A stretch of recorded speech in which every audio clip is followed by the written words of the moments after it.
So today, we're gonna be talking about dieting. This is McKenna, And this is Elizabeth. and just to first start off, I think it's a good thing to just define what a diet is. So I just have a quick definition pulled up here. And a diet is a noun, and it's the kind of foods that a person, animal, or community habitually eats, or it can also be defined as a special course of foods to which one restricts oneself either to lose weight or for medical reasons. And I think why this is such an important idea, especially for me, is I thought at such a young age that like restrictive dieting was like the only way to lose weight and you had to follow it, and lack of a better word, you had to follow it religiously in order for it to work. And I think just like diving into that idea, Elizabeth, why did you decide to do dieting? What really stuck out to you? I thought that dieting would be a really cool concept to look at in terms of religion because when I was 18, I was diagnosed with three different inflammatory autoimmune disorders. And I've been through 3 to 4 different diets, you could call them, uh, to determine what types of food are really bad for my inflammation, make me really sick. And it turns out that I have a ton of food allergies that I found through having to do elimination diets and really restrictive eating. And so now that I am no longer having to adhere to a quote unquote diet that is medically labeled or culturally labeled, I'm just having to adhere to my allergies. I think it's really interesting to look at how I was told I had to eat previously, and then how I look at food now. Yeah, so let's jump right on into it. So, for our definition of religion, we said that religion is a belief system that embodies a code of ethics or a set of values that is similarly interpreted by its followers. These values shape the actions or rituals of its believers and insinuate a structure in which there is a higher aspiration to be regarded. Throughout the semester, this definition has gone through some trials and tribulations, and we have changed a couple things within the religion. For example, we used to have that there was a higher power or a God that would be regarded, but instead we have changed it to an aspiration through our studies of religion and things in class that we've started to look at more so in light of religion. It seems that regarding an aspiration or some kind of ideal world, will allow more things to be considered a religion. Uh, it's important that it is similarly interpreted by its followers just to show that there's a community around the ideas and the values. And we didn't choose just a code of ethics or just a set of values, and we didn't choose anything moral because we wanted it to be more of a strict set of rules. Yeah, and I think the way that you worded this and for its believers to insinuate a structure, that's something I didn't have initially, but I really like including because I do think with religion, there's a certain aspect of community. We'll get into that more a little bit later, but I think that's definitely a crucial aspect that was necessary to add. Totally. For our thesis, we want to show you today that dieting can be seen as a religion because it aligns with a lot of the substantive elements of our definition above, and it has a really heavy functional application with its followers that shapes their day-to-day lifestyle and choices to achieve that higher aspiration. So hopefully we can show you a little bit about how our thesis applies to our definition of religion. Yeah. So just to start out, I can remember when I was a kid, I would always see advertisements on television for Weight Watchers and commercialized diets that were always targeted towards adults.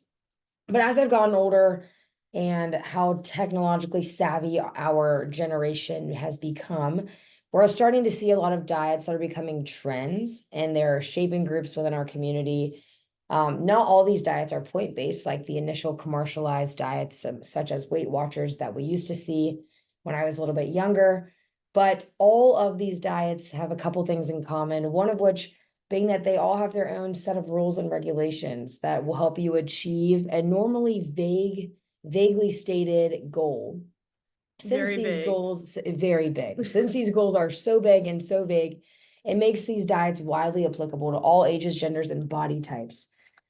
As you can see in these Instagram accounts here on the screen, There are groups that are dedicated to these diet lifestyles that are forming a sort of diet community, a diet congregation in which uplifting messages can be posted, encouraging quotes, recipe recommendations, and short introductions of people who successfully abide by these diets long term.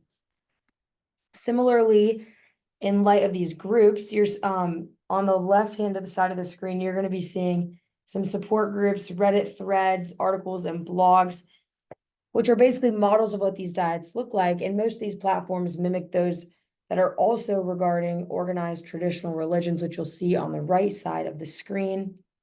So while on the left side, you can see recommendations to follow rules of a diet on how to be a good keto follower. On the right side of the screen, you can see rules and regulations as to how to be a good Catholic or joining a Christian community group, which is on the bottom right-hand side of the screen. So these community groups and these congregations that are being formed around these two religions are very similar. I think this is where your community aspect in the definition really comes into play here. In class, we talked a lot about the perfect body, the ideal figure, and how that looks different for everyone. One small group that we pointed out in class was the bodybuilding community. They follow individualized regimens just to achieve a chiseled, built body that can really only be crafted with severe dedication. With a growing popularity in social media, fashion, and movies, we're always surrounded by thin women, muscular men, and attractive Photoshop versions of real people. While having unlimited access to this content, it definitely encourages the general public to associate thinness, beauty, and an ideal figure with success. In our homework reading, Lelwicka gave examples of how thinness has appeared in the foundations of our religions. For example, she mentioned that people used to believe that the gates to heaven were so narrow and only thin people will be saved because only thin people can fit through the gates to heaven. Additionally, in the Middle Ages, there was a notion around holiness and pious women. Overall, the aspiration of an ideal figure impacts our study of popular diets as religions by giving context to a possible reason for the aspiration of a perfect body and what people are doing these diets to achieve. One perfect example of this is Lisa Johnson's article about ethical veganism. We read a scholarly article by a professor at the University of Puget Sound in Washington, and she published an article about a debate as to whether ethical veganism should be treated as a religion and protected by US law. So many ethical vegans have attested to being discriminated against due to their diets and their eating choices. And so she was wondering if these ethical vegans think that their eating habits should be considered a religion. They practice no eating or consumption, use of food, clothing, entertainment, and medical treatments that are in forms of animal products, so anything containing animal products.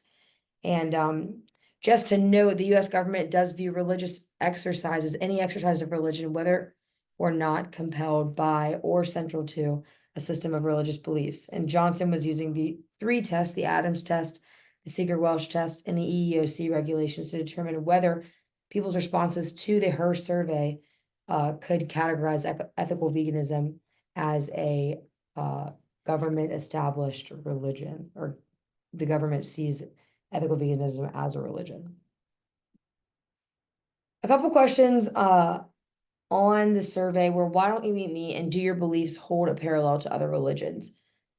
First, I want to talk about the image on the top left-hand side of the screen. Through Johnson's description of ethical veganism, she draws parallels to people that practice veganism to Jehovah's Witnesses because they're recognized as an established religion by the US government. But this Jehovah's Witness religion is a much more functional rather than substantive religion, which is similar to how ethical veganism acts as well. When people were asked why don't they eat meat, one participant stated that all animals have a soul, and another participant stated, I don't want to hurt animals, and I have a belief that if I hurt them in this life, then in the next birth I will suffer the consequences of bad karma.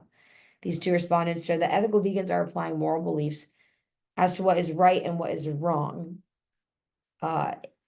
They definitely have a view of an aspirational world, a world in which people do not consume products that are tainted with any animal byproduct or animal product in general, and they are changing their life choices, their eating choices, and what they consume to promote this aspiration. In response to a different question regarding the parallels between veganism and other religions, the most interesting response to me was when someone said, "My religion gives me hope when all around me is a natural disaster, sickness, and suffering. It is with constant closeness to God that He can give us hope and comfort in times of difficulties and sorrows. God showed us how to treat others how we would like to be treated." While this participant mentioned a God as her higher power, she still maintains aspirations of a better world in terms of ethical veganism. Johnson also stated that those who affiliate with more than one religion, aka being an ethical vegan while also practicing a traditional religion such as Christianity, these people will already be protected since their secondary religion, whether it's Christianity or Catholicism, is already a pre-existing recognized religion by the government, while someone who is just practicing ethical veganism will not be protected by the government. I also found it interesting that a majority of the followers are encouraged to practice veganism from a held belief that most commonly was one that represents right versus wrong, and other times it was that followers were encouraged by a belief that is a parallel to a recognized religion such as karma, moral ethics, or sacred treatment of animals.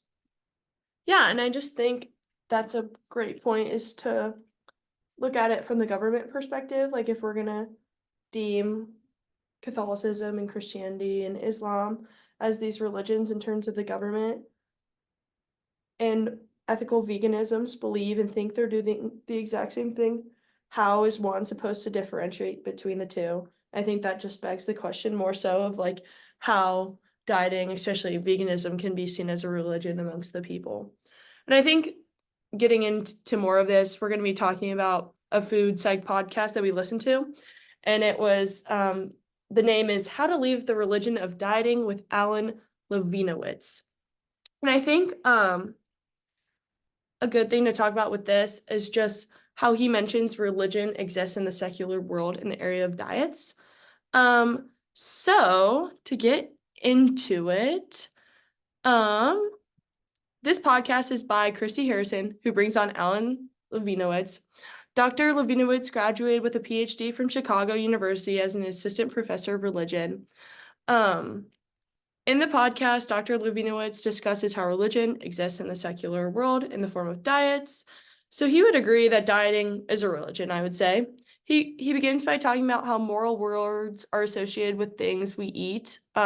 He brings up phrases to describe desserts as sinfully delicious, or other snacks being called a guilty pleasure. I know I've definitely used that. My grandma does all the time. People also say things like, "I was good, so I can eat this," or "I worked out, so I can treat myself with a snack." There are even brands such as Halo Top that have religious imagery a part of their name. However, although he discusses how religion is a part of dieting, he also goes beyond to discuss how dieting culture can be viewed as a religion. And I think one big thing that he hints on is community. Just as religion creates a community for its followers, dieting also creates a similar community. All the people that follow a similar diet are experiencing very similar challenges, upsets, and wins. So these eating habits are almost a form of ritual, and he goes to say that they're sharing all the same important ritual. And this reminded me specifically of what we discussed in class when we watched the Adventure Time video and discussed how ritual can be used as a vehicle. For dieting, eating is the shared ritual, meaning that every time a dieter eats, it is a form of ritual time. As McKenna Elizabeth, a historian of religion, says, every ritual creation repeats the original creation, but in original ways. So I think that dieters' ritual of eating is a vehicle in which they're able to enter this form of ritual time or state of transcendence, which may I add is separate from the past, present, and or future. So ritual time is more of a state of eternal time, which I would deem as greater than oneself. And this can be a place where people transcend to either think or even aspire to their future or ideal body types. So I just think like this idea of ritual as eating as ritual and the idea of ritual time is really what harps on the fact that dieting is a religion because it takes it more so from like the here and now and more to like a state of transcendence and like a higher power. And then another big idea that Dr. Levinowitz discusses is the idea of charisma, and how dieting gives a people a charismatic hope. Charisma, as we discussed in class, is a Greek word that means favor or gift. And in English, charisma was originally used in Christian contexts to refer to a gift or power bestowed upon an individual by the Holy Spirit for the good of the church. But more importantly, what we talked about in class was Max Weber, a theorist, um, who famously defined charisma as the certain quality of an individual personality by virtue of which he is set apart from the ordinary men and treated as endowed the supernatural, superhuman, or at least specifically exceptional power of qualities. And I think one thing that Dr. Levinowitz also talks about is how influencers promote prosperity gospels through diets. And I truly think, I don't know if this is what he meant to say, but my big takeaway, what he was commenting on was how these influencers have some sort of charisma that they possess. And because these influencers have and promote most people's ideal bodies, um, they are able to promote or in another word, preach what they're actively practicing. So influencers in this sense have the charisma that many pastors or preachers have, and they spread the word of their religion, which is dieting. And I just think this is another perfect example of how religion or how dieting can be seen as religion. For the keto diet, I'm not sure if you have heard of it before, but first I want to talk about a little bit about an article that I read surrounding the history of the keto diet. So in the first decade of the 20th century, fasting was recorded as a use to cure epilepsy, um, and then a very popular fitness junkie, Bernard McFadden, who published many articles that were carried in a magazine that reached over 500,000 people, came into the picture and continued to post more and more and publish more and more articles surrounding fasting. In his articles, he claimed that fasting for 3 days to 3 weeks could cure just about any disease, epilepsy included. The fasting cure spread rapidly and was explained in medical terms, making it much more reliable and popular. Doctors at the Mayo Clinic quickly looked into why this fasting worked for a lot of cures and used these conditions to propose a diet that we now know as the ketogenic diet, and it mimics very similar results of the fasting cure, but it's much easier to sustain long term. I then looked at Healthline magazine, which is a pop culture publication that looks into a lot of aspects of pop culture, and dieting and fitness is one of the sections of their magazine. Rudy Maurer writes a medically reviewed article about the keto diet. The article begins with keyword searches for weight loss, diabetes, foods to eat, foods to avoid. Not only has keto shifted from a medically advantageous life-saving diet for those with epilepsy, but now it has become a popular diet for weight loss. Not only was keto popular before, but it's now much popular with the spread of social media platforms. Similar to the Reddit threads, Instagram pages, and blogs that we have shown previously, there are identical platforms and pages for those that follow the keto diet. Most current followers of the keto diet change their eating rituals and stick to the regimented diet to lose weight and achieve their aspiration of an ideal body. This keto diet clearly is a religion because it checks off all of the substantive aspects of our definition of religion by having a set of rules, such as what you can eat and what you cannot eat. It also has a functional aspect of religion because it's changing the way that people choose what they're going to eat, when they're going to eat, etc. And they are making all of these choices and changing their lifestyle in hopes of achieving their ideal image. And that is the aspiration that they are working towards. So it used to be a life-saving remedy, it used to be a cure-all, and now we can consider it a religion because it's being used for people who aspire to lose weight. Yeah, so I think the biggest takeaway from all of this is like the one of four categories I would say this most readily fits into is pop culture as a religion. And then we're going as far to say that dieting is a religion, because dieting for some people acts as a religion that gives them not a code of ethics, but also a set of values that is very similarly interpreted by its followers, forming a community. I mean, I pointed that out with rituals and forms of that. Elizabeth pointed that out with the blog post. I think we've definitely provided numerous examples of how people have gained code of ethics, and then how dieters value food shape their eating habits or rituals and insinuate a structure in which there is a higher aspiration to be regarded.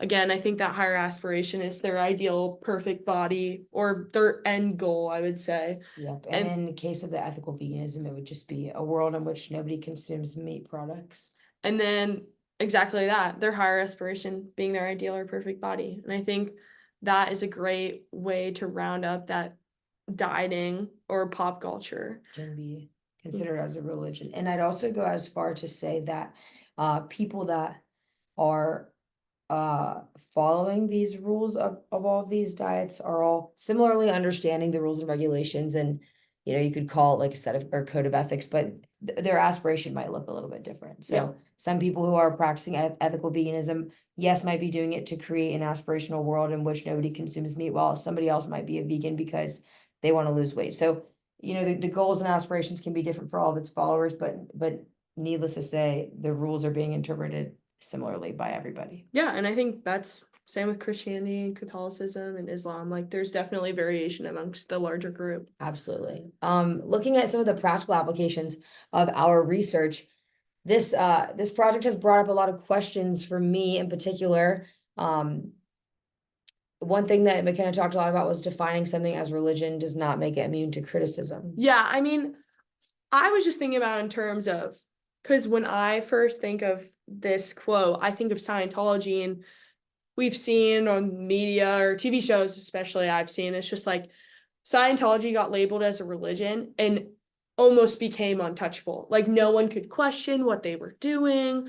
Like it was almost like no one could say anything. And I think that brings up the danger of like with dieting, like if we label dieting as a religion and people are using dieting to become unhealthy, we can't just then stop criticizing it. So I think it's important to know that just because something's labeled a religion doesn't mean that it's immune to criticism. And sometimes it's okay to like dive in, ask questions, and want to know the meaning behind why people are doing things.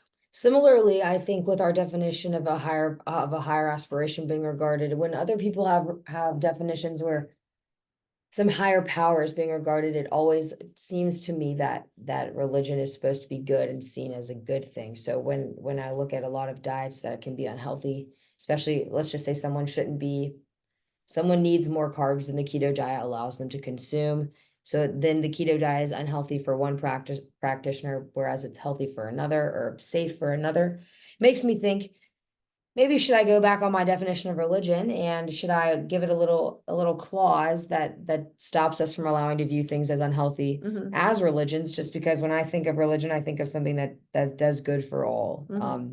And that and overall in the big picture is productive and forward thinking. So it makes me question my definition of religion, and it also makes me realize just how fluid our definitions can be and our interpretations of diets can be, and that applies to not only diets, but a lot of other parts of pop culture as well. With that, I think we're all done. Thank you for listening. I hope you think that dieting is a religion now.